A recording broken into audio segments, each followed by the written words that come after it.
हमने आपको बताया कि जैसे जैसे एमसीडी के अंदर बीजेपी के आखिरी दिन चल रहे हैं और इनको यकीन होता जा रहा है कि अब दोबारा दिल्ली वाले एमसीडी में भाजपा को मौका नहीं देने वाले हैं, दिल्ली नगर निगम में एक लूटमार शुरू हो गई है।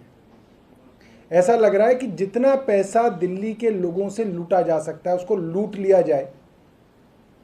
प्रॉपर्टी टैक्स हो वो बढ़ा दिए गए, ट्रेड लाइसेंस हो उसको कई गुना बढ़ा दिया गया। हर तरीके का टैक्स और लाइसेंस फीस एमसीडी बढ़ा रही है। आज मैं आपके सामने एक और नया टैक्स जो इन्होंने इंट्रोड्यूस किया है उसके बारे में बताऊंगा। सॉलिड वेस्ट मैनेजमेंट रूल्स 2016 की आड़ में एमसीडी ने डॉक्टर्स डे पर दिल्ली के डॉक्टर्स को एक तोहफा दिया है कि अब हर डॉक्टर को दिल्ली में साल में 24,000 रुपये महीना, साल के 24,000 रुपये एमसीडी को देने पड़ेंगे अपना वेस्ट उठवाने के लिए, अपना कूड़ा उठवाने के लिए। अब आप सोचेंगे कि एक डॉक्टर के क्लिनिक में क्या कूड़ा होता होगा? शायद एक बार झाड़ू लगती होगी, उसी के बाद जो थोड़ी धूल आती होगी वही होता है, मुझे लगता है। उसके अलावा एक जो कूड़ा होता है जो इंपॉर्टेंट है वो है बायो वेस्ट, बायोमेडिकल वेस्ट। तो बड़ी हैरानी की बात यह है और बड़ी शानदार बात यह है कि डॉक्टर्स पहले से ही अपने बायो वेस्ट के लिए 500 रुपये महीना दे रहे हैं और बाकायदा 2 एजेंसीज हैं दिल्ली के अंदर जो उनका बायो वेस्ट जो है उठाती हैं और उसके ढंग से उसको जो है प्रोसेस किया जाता है। तो पहले से ही 500 रुपये महीना यानी कि 6,000 रुपये महीना, 6,000 रुपये सालाना डॉक्टर्स दे रहे थे और अब ये 24,000 रुपये सालाना जो है और जोड़ दिया। मतलब हर डॉक्टर अब 30,000 रुपये तो सिर्फ इसलिए दे करेगा कि उसको अपना कूड़ा उठवाना है। मुझे लगता है कि ये बहुत हास्यास्पद है और बहुत निंदा का विषय है कि इस तरीके की लूटमार पे अब एमसीडी उतर गई है। मैंने एक पहले भी प्रेस कॉन्फ्रेंस की थी कुछ महीने पहले जिसमें मैंने बताया था कि एमसीडी ने एक प्रोफेशनल टैक्स भी दिल्ली में पहली बार इंट्रोड्यूस कर दिया है, जिसमें ये हर प्रोफेशनल से, चाहे वो चार्टर्ड अकाउंटेंट हो, सीएस हो, इंजीनियर हो, आर्किटेक्ट हो, डॉक्टर हो, उस प्रोफेशनल से भी एक प्रोफेशनल टैक्स जो है वो लेना शुरू करेंगे। तो ये लगातार किसी वर्ग को नहीं छोड़ रहे हैं जिसके ऊपर ये जो है इस तरीके का हैरेसमेंट और जिस तरह से जो आर्म ट्विस्टिंग की एक्सरसाइज है वो एमसीडी कर रही है। हम इसकी घोर निंदा करते हैं और मुझे लगता है कि एक आंदोलन जो आम आदमी पार्टी ने कल से शुरू किया है, जिसके अंदर आम आदमी पार्टी के पार्षद और आम आदमी पार्टी के कार्यकर्ता दिल्ली के हर बाज़ार में जा रहे हैं और वहाँ पर व्यापारियों से एक हस्ताक्षर कैंपेन के अंदर उनसे हस्ताक्षर ले रहे हैं, सिग्नेचर कैंपेन करा रहे हैं कि इतने सारे टैक्सेस और लाइसेंस फीस जो बढ़ाई हैं एमसीडी ने, उससे व्यापारी की कमर टूट गई है और एमसीडी उसको वापस ले। ये जो टैक्स जो जिसके बारे में मैंने आपको बताया कि जो वेस्ट मैनेजमेंट के नाम पे 2,000 रुपये महीना और 24,000 रुपये सालाना की जो फीस बढ़ाई है, ये अभी फ़िलहाल ईस्ट एमसीडी ने बढ़ाई है। मगर इनका इसी तरीके से चलता है, पहले एक नगर निगम करता है फिर चुपके से फिर बाकी सारे नगर निगम भी उस तरीके की फ़ीस करते हैं। आपका पास अगर कोई प्रश्न है तो आप पूछ सकते हैं। बहुत बहुत धन्यवाद। आज बीजेपी की तरफ से प्रोटेस्ट हुआ है बस खरीद को लेकर के, क्या है मामला? मेरे को एक पत्रकार बता रहे थे, उन्होंने ट्वीट भी किया कि कोरोना की तीसरी लहर से पहले बीजेपी ने एक इंटरनल सर्वे कराया था और उसमें इनकी करीब 75 सीटें आ रही थी दिल्ली में 272 में से, और कोरोना के बाद इन्होंने दोबारा एक इंटरनल सर्वे कराया है, उसमें इनकी 272 में से 45 सीटें आ रही।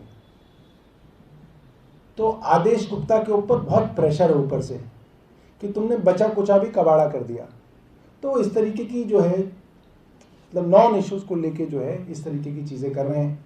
बीच में उन्होंने मुझे लगता है कि ऑक्सीजन को लेके उन्होंने कुछ धरना वगैरह किया था। सारी गलती उनकी सरकार की और धरना कर रहे थे वो।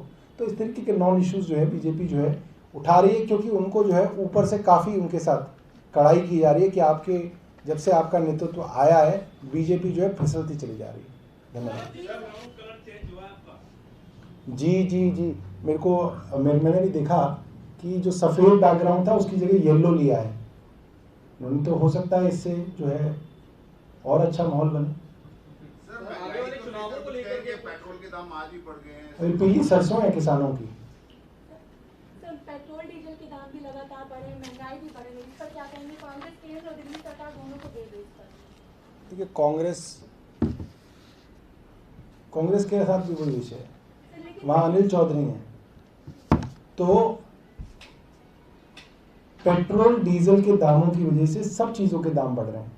आप देखिए कल अमूल दूध के दाम 2 रुपये प्रति लीटर बढ़ गए। दालों के दाम भी अगर जो लोग खुद खरीदारी करते होंगे तो उनको पता होगा दालों के दाम भी पिछले 4-6 महीने के अंदर बहुत ज़्यादा बढ़ गए हैं। और काम धंधे लगभग चौपट हो रहे हैं लोगों के। बहुत सारे लोगों की नौकरियां चली गई हैं, क्योंकि मैं एक विधायक के तौर पे जब ऑफिस पे बैठता हूँ ढेरों लोग आ रहे हैं कि नौकरियां नहीं हैं, नौकरियां जिनकी चल रही थी उनकी नौकरियां चली गई हैं। तो काफ़ी संकट का समय है। हम तो केंद्र सरकार से यही कहेंगे कि कुछ तो इसके ऊपर करें। हमें पता नहीं क्या बदल गया है पिछले 6 सालों में, अब ये मुद्दे ही नहीं रहे। कोई पेट्रोल डीजल की बात व्हाट्सएप के ग्रुप्स पे भी नहीं होती। मैंने देखा कि वरना जो है किसी चीज़ पे अगर करते थे तो व्हाट्सएप ग्रुप्स पे चर्चा होती थी। अब कोई व्हाट्सएप ग्रुप्स पे अगर कहता है कि पेट्रोल डीजल के दाम बढ़ गए हैं तो कोई बीजेपी का आदमी कहता है नहीं ये देश हित में हो रहा है, ये होने तो मोदी जी अच्छा कर रहे हैं।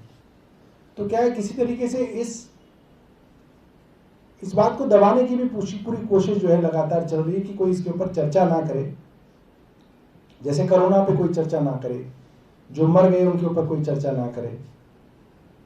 मगर जैसे जिसके घर में जो मर गया तो वो तो उसको तो पता है कि कोरोना से लोग मर रहे हैं।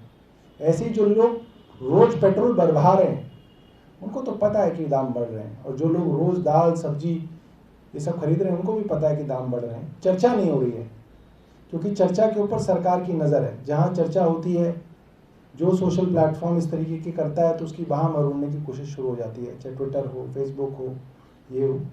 मगर इस सब का खामियाजा जो है राज्य के चुनावों के अंदर भाजपा को जो है भुगतना पड़ सकता है।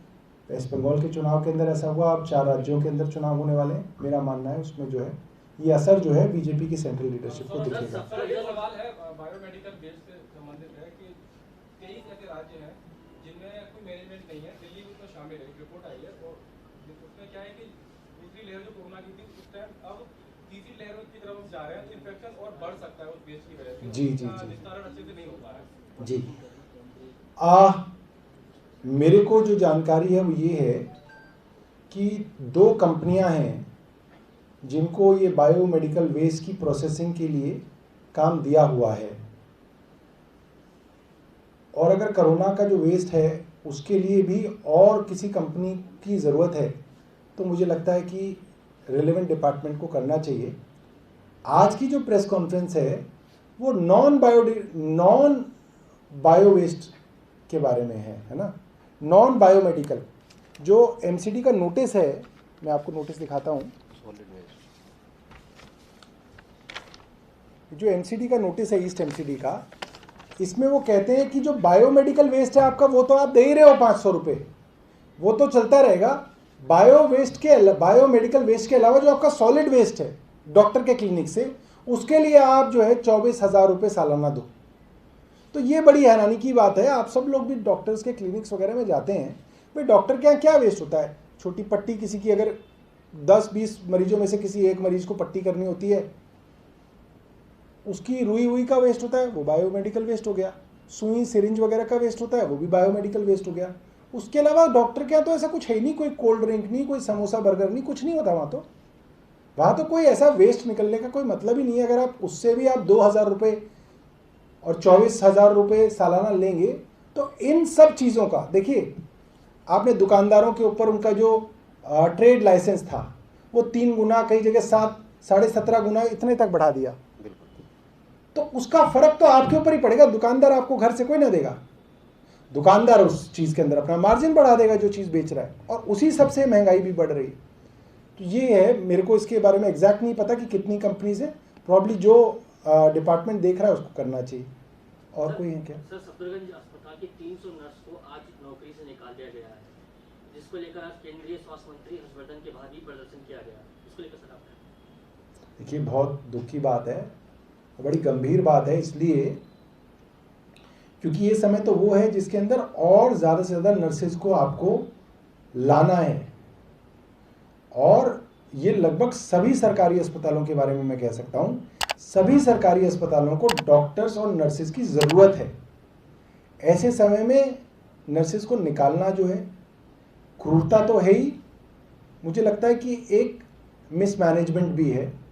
डॉक्टर हर्षवर्धन अब सुनते नहीं है, ज़्यादा से ट्वीट करते हैं, तो मगर फिर भी मैं उनसे ये कहूँगा कि इसके ऊपर वो दोबारा विचार करें, उन नर्सेज के परिवारों के बारे में सोचें, ऐसे संकट की घड़ी में उनके साथ वो सहानुभूति दिखाएं। सर, एक सवाल है, आगे वाले चुनावों को देखते हुए ओवैसी जी कह रहे हैं कि वो भी यूपी में चुनाव लड़ेंगे, तो कैसे देखते हैं, एक कंपटीशन आपके लिए और बढ़ गया है?